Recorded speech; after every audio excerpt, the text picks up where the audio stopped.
Today we're working on lesson 21, which is on page 239 in your math book. We'll be looking at writing and evaluating expressions, multiplication and addition. So we'll first start out with this classwork mathematical modeling exercise. The Italian Villa restaurant has square tables that the servers can put together to accommodate the customers. Only one chair fits along the side of the square table. A model of each situation to determine how many seats will fit around various rectangular tables.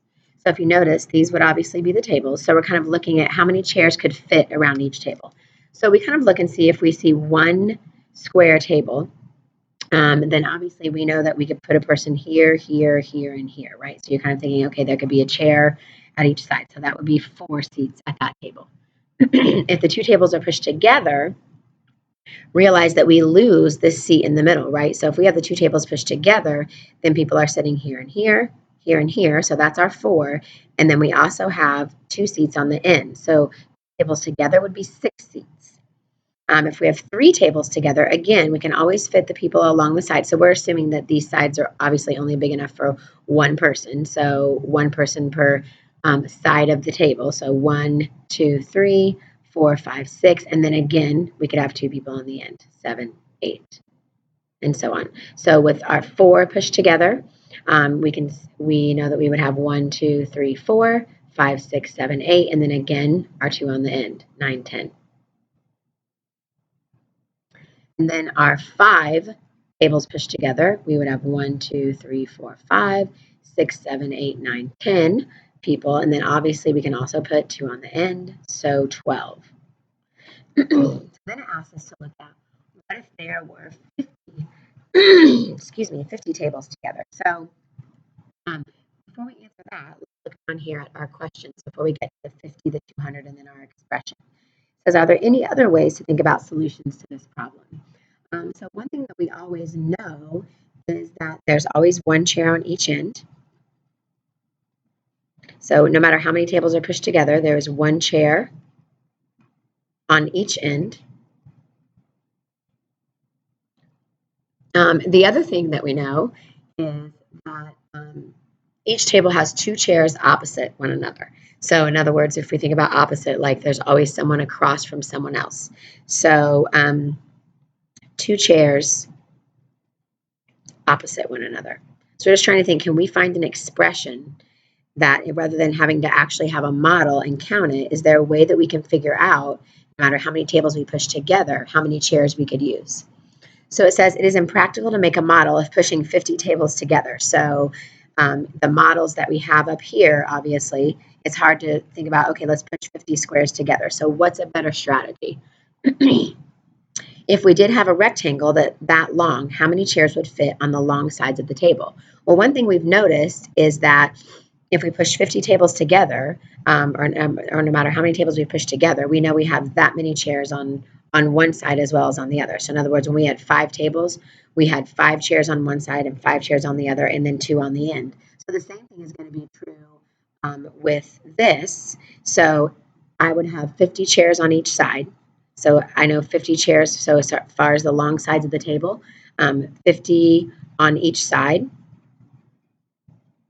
which would be a total of 100. So along the sides, I could fit 100 people, 50 on each side. And then how many chairs would fit on the ends of the long table? Obviously only 2, right? Those people are going to be really far away from each other. So 2 chairs.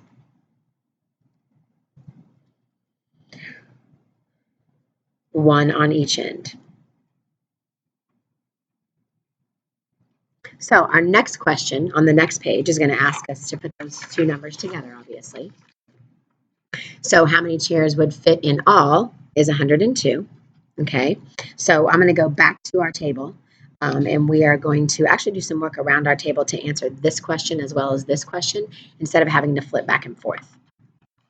So next to the 50, I'm going to write that 102.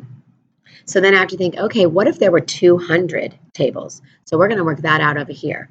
Well, I know if there were 200 tables, then I would be able to have 200 on each side. So that's 200 plus 200, which is 400. And then I would have 2 on each end. plus 2. So that means if there were 200 tables pushed together, I could fit 402 people. So then I have to think, okay, what does that expression look like? What am I doing? Well, really what I could do is take the number of tables and multiply it by 2. That would first tell me how many people would fit on each side. So if I'm using t for the number of tables as my variable, then that would be 2 times t, so 2 times the number of tables. And that tells me how many people sit on each side, plus 2 for the chairs that are on the end. So no matter how many number of tables I have, I know if I multiply it by 2 and then add 2, I'm going to know how many people can sit at the tables, okay? So just kind of using that multiplication and addition expression. So now we're going to look at our next example, which is example 1 about the pizza queen. So you'll need to turn your page back to where we were before. So example 1 says this: Pizza Queen has a special offer on lunch pizzas, $4 each. They charge $2 to deliver, regardless of how many pizzas are ordered. Determine the cost for various numbers of pizzas, and also determine the expression that describes the cost of having P pizzas delivered. So this tells us that once we do our expression, P is going to be our variable. And let's look at what we know. We know that the pizzas are $4. So we're assuming the lunch pizza is one size, it's only $4. So we also know that it's $2 to deliver, no matter how many pizzas you're getting. If you get one pizza, it's still $2 to deliver. If you get 20 pizzas, it's still $2 to deliver. So we want to know total cost in dollars, including the pizza and the delivery fee. Well, one pizza is $4 and it's $2 to deliver. So my total cost in dollars for this is going to be 6. And since it says cost in dollars, you don't have to put a dollar sign or decimal points. We can just put our number. 2 pizzas. Well, 2 times 4 is 8, plus a $2 delivery charge is going to be $10, right? So we can kind of put what we did. 2 times 4 is 8, plus 2 is 10, right? So we're kind of doing that math in our head. So 3 pizzas, 3 times 4 is 12, so the pizzas are $12, plus $2 for delivery fee is $14. $4, so 4 pizzas times $4 each would be $16, plus I have to add that delivery fee, so $18. 10 pizzas, so 10 times 4 is 40, plus a $2 delivery fee is 42.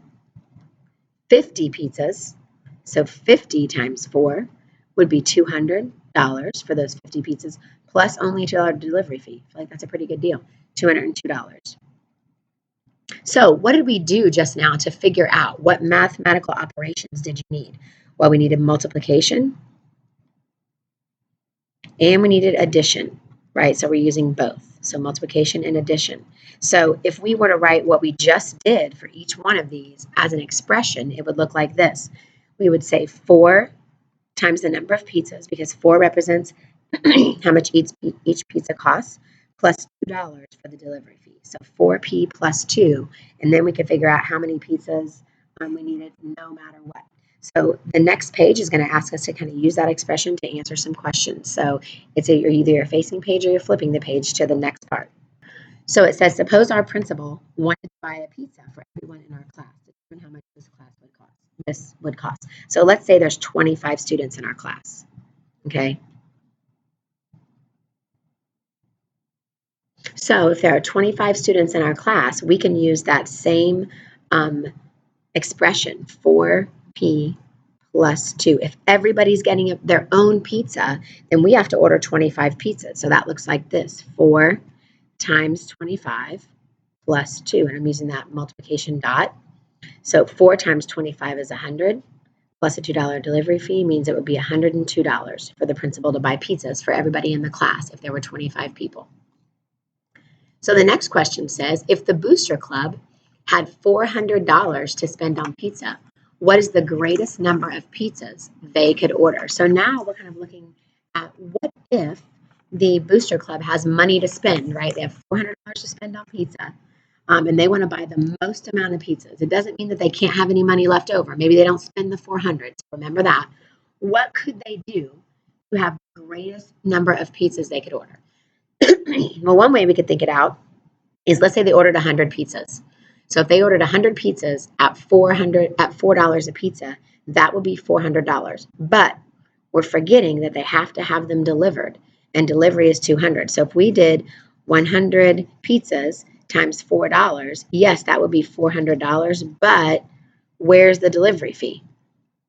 So we're not going to be able to order 100 pizzas, right? So let's say, what if we ordered 99 pizzas? So take one pizza off, right? So if I ordered 99 pizzas times $4, well, I know instead of having to multiply 99 times 4, I can think $4 less than this. That would be $396, right? Let's see if I have enough for the delivery fee. Plus $2 for the delivery fee is $398. So there's still going to be $2 left over, but the most or the greatest number of pizzas they could order is 99 pizzas and still be able to have them delivered. So 99 pizzas plus the delivery fee. So I want you to try letter C on your own. It asks you about what if the pizza price was raised, as well as the delivery fee, and then you fill in the chart. So try that on your own, pause the video, and then check your work with the video when you're done. Okay, so hopefully you tried this one on your own, and what you will be thinking is that if the pizza price is $5, then I know I'm going to have to multiply 5 times the number of pizzas plus $3 for the delivery fee. So that would look like 5 times 1 plus 3, right, which is where we get our 8, or 5 times 2 plus 3, which is where we would get our 13, and so on. So our expression will be 5 times the number of pizzas plus $3 for that delivery fee. That would tell us no matter how many pizzas are being delivered, what the price would be. Now I'm going to have you turn to your exit ticket. Okay, your exit ticket is on page 243. So we're going to be looking at the text messages. So it says Crystal Clear Cell Phone Company charges $5 per month for service. The company also charges 10 cents for each text message sent.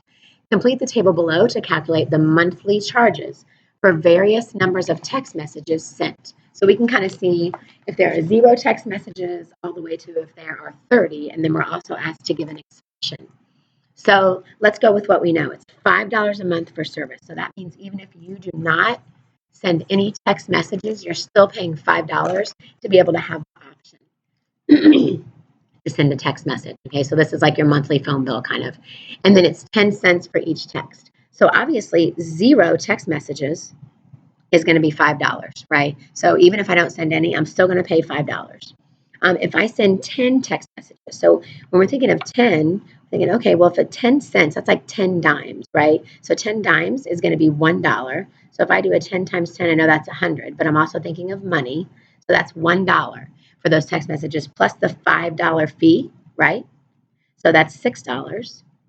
If I sent 20 messages, well, I just said that 10 messages was $1. So that means 20 messages would be $2. So my $2 in messages plus my $5 in fee would be $7. 30 messages, again, I'm just adding another dollar really because it's another dollar for those other 10 messages plus $5 in fee. So that would be 8. So if I think about what is my expression, what am I doing? Well, what I'm multiplying is the number of text messages. So technically that would look like this, 0.10, right? Because we want to show that decimal point of 10 cents. So 0.10 T, so 10 cents T. I'm taking however many text messages times that 10 cents. And then I'm always adding $5 for the phone bill. So try letter B and then check the video to see if you got the answer correct. So try to work that out and see how many text messages she could send.